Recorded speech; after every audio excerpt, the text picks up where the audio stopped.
विश्व को क्या दिखा, सबने क्या देखा, ये महत्वपूर्ण था। हमारे यहां से प्रेस ब्रीफिंग हो गई, हमने घोषणा कर दी, युद्ध विराम हो गया। इसका परिणाम क्या होगा, यह घातक है। हम युद्ध विराम में गए नहीं है, हमको ले जाया गया है और वास्तव में हम इस युद्ध को एक विचार के आधार पर हार गए हैं। इतना सुंदर अवसर, इतना बढ़िया अवसर हमारे पास निकल के आया था। हम अपना भूगोल परिवर्तित कर सकते थे। मैं बताता हूं अब होगा क्या, फिर आपके सामने थोड़ा विषय लेके आता हूं।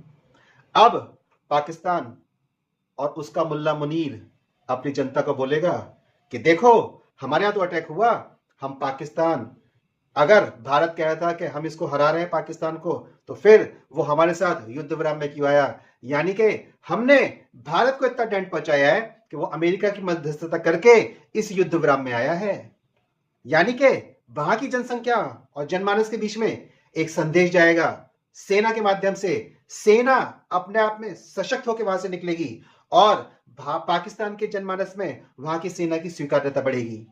वास्तव में इस युद्ध विराम को करके हमने अपना पश्चिम सीमा और डिस्टर्ब कर लिया है। कोई एविडेंस है जिनके बेस पर पाकिस्तान की जनता हमारी बात मानेगी? और वो मानेगी क्यों? पूरी दुनिया ने देखा कि किस प्रकार से ड्रोन के माध्यम से पाकिस्तान ने हम पर हमले किए। पिछले 2 रातों से न्यूज टेलीकास्ट में लगातार ये बात चली। अब बात जाएगी कि हम 2 दिन में भारत को घुटनों पर लेकर आए और देखो, अमेरिका की मध्यस्थता से भारत ने हमारे साथ युद्ध विराम करा। ये मैसेज दिया जाएगा साहब। ये मैसेज इतना बिकट जाएगा इन कटमुल्लों में, सपोलों में, क्या पूरे विश्व का कटमुल्ला एक हो जाएगा कि हाँ, पाकिस्तान भारत को हरा सकता है। क्या आवश्यकता थी हमें युद्ध विराम में जाने की? हम क्यों गए युद्ध विराम में? हम 2 दिन में उसकी अच्छी तरीके से उसको घुटनों पे लेके आ चुके थे। हमारा आदर्शवाद हमको ले डूबा। वो सिविलियन एयरक्राफ्ट उड़ा था ना, 140 करोड़ लोग पीछे खड़ा था। हम एक सिविलियन एयरक्राफ्ट के पीछे अपनी मिसाइल नहीं दाग रहे हैं? क्यों नहीं दाग रहे भाई? या तो खुल के कहा जाए कि कोई बात नहीं दागी गई है। ये आदर्शवाद का भौपू हम लोग कब तक बजाते रहेंगे? और इस आदर्शवाद के भौपू में हम कब तक डिस्टर्ब होते रहेंगे? कब तक हमारे लोग मरते रहेंगे? हम अगली आतंकवादी घटना की प्रतीक्षा करेंगे कि अब कोई आतंकवादी घटना होगी और फिर हमारे पास ये अवसर आएगा? हमें 2 दिन में खेल खत्म करना था, क्योंकि हमें पता था तीसरे दिन से हमारे ऊपर प्रेशर आना प्रारंभ हो जाएगा। और वो प्रेशर आया। अमेरिका अपने आप में शक्ति है। अमेरिका आपके साथ चल सकता है क्योंकि हम उभरती हुई शक्ति हैं, लेकिन वो अपने आप में शक्ति है। अभी उसकी मान्यता है इस विश्व में, उसकी बात नहीं काटी जा सकती। हमें बात पता होनी चाहिए थी कि उसकी बात नहीं कटेगी। और अमेरिका भारत को कभी भी शक्ति संपन्न देश नहीं देखेगा, नहीं तो एशिया में उसका हित समाप्त हो जाएगा। तो हम किसका हित साध गए? वास्तव में हम इस युद्ध को मानसिक रूप से हार गए। कुछ भी रहा हो, कुछ भी, अल जजीरा, बीबीसी, इंटरनेशनल नेटवर्क और पाकिस्तान मिलकर वे खेल खेलेंगे। इब्राहिम की संतान है ना। हम इस बात को क्यों नहीं समझ पाते? ये सब सनातन के विरोध में काम करते हैं। अब एक ऐसा दृष्टिकोण सेट करा जाएगा जिसमें बताया जाएगा कि भारत की आंतरिक स्थितियां गंभीर हो गई थी, इसलिए भारत युद्ध विराम में गया। हम कितने एविडेंस दिखाते रहे, हम कितनी प्रेस ब्रीफिंग करते रहे, हम कितनी सेना के अधिकारियों को लेकर आते रहे, नहीं चलेगा साहब। ये अंतरराष्ट्रीय कूटनीति जंगल के नियम पे चलती है। यहां शिकार होते हैं, आदर्शवाद नहीं चलता यहां पर। और हम आदर्शवाद दिखाए थे युद्ध में। हमारा संविधान हमसे कहता है कि अनुच्छेद 14 के अंतर्गत सामान्य परिस्थितियों में है विधि के समक्ष समानता, नहीं तो विधियों का समान संरक्षण है असमान परिस्थितियों में। हम सिविलियन एयरक्राफ्ट का रो के अपने मिसाइल के ऑपरेशन को रोक रहे थे। हमें उसको घुटनों पे लाना चाहिए था, उसको तोड़ना चाहिए था। ये हमारे पास एक सुनहरा अवसर था।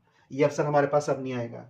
वो हम पे आतंकवादी घटना कभी करेगा नहीं, और करेगा तो यानी कि हम अपने लोगों को मरवा के अब उसको तोड़ेंगे। हमें उसको समाप्त करना चाहिए था। हमने इस सपोले को पालने का काम कर दिया है फिर से। ना हम इसको ठीक कर पाएंगे और ना अब हमारा बांग्लादेश ठीक हो पाएगा। हमें पाकिस्तान के माध्यम से बांग्लादेश ठीक करना था। वो जो हिंदू मर रहा है, हम उसको ठीक करना था। यहां पर सबक सिखाना था इन्हें कि सालों जूतों के नीचे रहो। हम इनकी गर्दन टेटुआ दबाने से रुक गए। दम घोटने से व्यक्ति मरता नहीं है, उसने अपनी सांस ले ली। अब वो दोबारा उठेगा, तैयारी करेगा, एक दृष्टिकोण सेट करेगा पूरे विश्व में, और अल खलीफा और दारुल अरब से दारुल इस्लाम और पूरी मिल्लत इस्लाम के लिए काम करेगा। ये बेकार की बात है सब कि वहां पे आतंकवादी घटना करेगा तो हम इसे युद्ध मानेंगे। वो करेगा ही क्यों, लेकिन वो डिस्टर्ब करेगा। हम चाइना को सेट कर सकते थे, नहीं कर पाए। हम विश्व में अपनी जियोपॉलिटिकल सिचुएशन खूंटा गाड़ सकते थे, नहीं गाड़ पाए। हम जान नहीं पा रहे हमने कितनी बड़ी मिस्टेक कर दी है। मैं चंद्रशेखर सिविल सर्विस को पढ़ाता हूं, आईएएस को। संघ का स्वयंसेवक 3 वर्ष के लिए, 3.25 वर्ष के लिए नगर संचालक का दायित्व निर्वहन का है और चलता फिरता नहीं करा है। मेरे जिले में मेरा नाम था कि हाँ एक स्वयंसेवक था। मेरी परिस्थितियां पलटी कोविड के बाद, मैं आज यहां पर हूं। वहां सब कुछ अपनी लेगेसी छोड़कर आया हूं और मैं जानता हूं मेरे पीछे वहां मेरे विषय में क्या बात होती है। यही बातें होंगी भारत के विषय में। मैं वहां लौटूंगा, लेकिन मुझे आतंकवादी घटना नहीं चाहिए अपने आप को सिद्ध करने के लिए। तो क्या भारत पर अब एक फिर से युद्ध के समान अटैक होगा, तब हम युद्ध में जाएंगे? हम बहुत बड़ी गलती कर चुके हैं। हमारी आने वाली जनरेशन इस बात को भुगतेगी, क्योंकि ये पूरी मिल्लत इस्लाम नोच नोच के खाएंगे। वो सीआरपीएफ का जवान पाकिस्तान में बैठी, क्या वो भारत की इंटेलिजेंस, वो पाकिस्तान की इंटेलिजेंस की महिला नहीं हो सकती? और वो उसके रिश्ते में बहन लग रही थी। जो साले अपनी बहन को नहीं छोड़ रहे, वो हमारी और तुम्हारी बेटी और मां को छोड़ेंगे? इनको दबा के रखना था, हम नहीं दबा पाए। हमने ऐसी मिस्टेक कर दी है, इतिहास हमको क्षमा नहीं करेगा। इतिहास हमको क्षमा नहीं करेगा। मैं वो शब्द यूज नहीं करना चाह रहा। माननीय प्रधानमंत्री जी, मैं आपका पूजक हूं और मैं अपने ईश्वर से जब लड़ने की क्षमता रख सकता हूं तो आपसे भी लड़ूंगा। ये बहुत बड़ी मिस्टेक हमने कर दी है। आपका बौद्धिक स्तर मुझसे अधिक हो सकता है, संगठन का स्तर मुझसे अधिक हो सकता है, लेकिन इस समय मुझे लगता है मैं ठीक हूं। मैं अपनी बात कह रहा हूं, और बात इसलिए कह रहा हूं कि इतिहास क्षमा नहीं करेगा। इतिहास विजेताओं का लिखा जाता है। हम इस युद्ध को पूर्ण रूप से जीते भी नहीं थे, हम बीच में रुक गए। और रुका कौन है? जो धावा बोल रहा था। धावक रुका है, उसकी मजाल थी वो हमसे टक्कर ले लेता। जिस दिन से युद्ध प्रारंभ हुआ, एक ड्रोन गिरा हम पर, एक हमारा सैनिक गया, कोई सिविलियन कैजुअलिटी हुई उसके हथियारों से, केवल एक उस गुरुद्वारे को छोड़कर। वो प्रारंभिक अवस्थाएं थी। हमने पाकिस्तान में घुस के मारने के बाद की स्थितियां थी। हम 100% सफलता के साथ इस युद्ध में बने हुए थे। हमको उसको कुचलना था महोदय, आपने उसको जीवन दे दिया। इतिहास माननीय प्रधानमंत्री जी क्षमा नहीं करेगा आपको।